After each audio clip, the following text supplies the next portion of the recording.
সব সময় আল্লাহর কাছে এই দোয়াটা যেন আমরা করি, আল্লাহ কিয়ামতের দিন তুমি আমার হিসাব নিও না,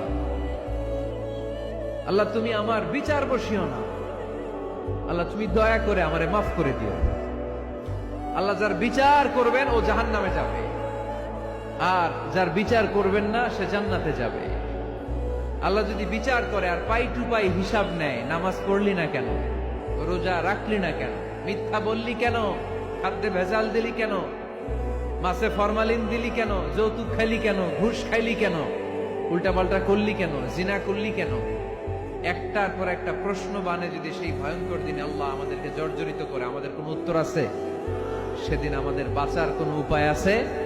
তাই আমরা সবাই আল্লাহর কাছে দোয়া করবো, আল্লাহ কোনো বিচার টিচার মানি না, কোনো বিচার করতে পারবো না, দয়া করবা। কথা কয় না? কি করবে?